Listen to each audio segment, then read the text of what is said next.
Po numrojnë një nga një flet votimet. Në këto letra, qytetarët kanë shënuar vullnetin e tyre për atë se kush do ta qeverisë vendin.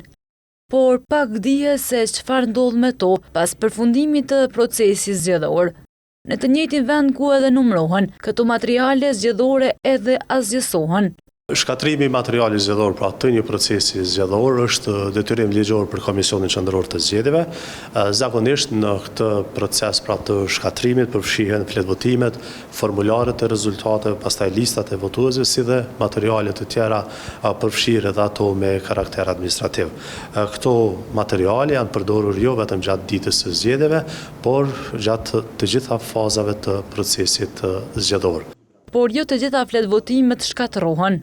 Materiali zgjedhor i cili është objekt shqyrtimit, materiali zgjedhor i cili është objekt i shqyrtimit apo hetimit nga institucionet e drejtësisë nuk shkatërrohet, por ai ruhet deri në përfundimin e të gjitha procedurave ligjore.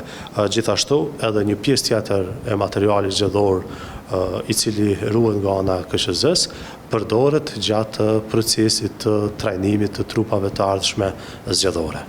E krejt kjo kompetencë për asgjësimin e këtyre materialeve, sipas profesorit universitar Mazlum Baraliut, i takon Komisionit Qendror të Zgjedhjeve.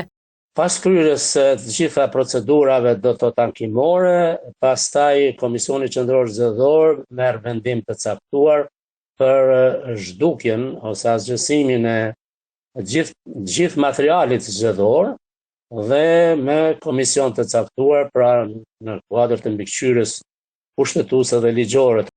Së fundmi, KQZ ka asgjësuar materialin zgjedhor të zgjedhjeve lokale që u mbajtën vitin e kaluar.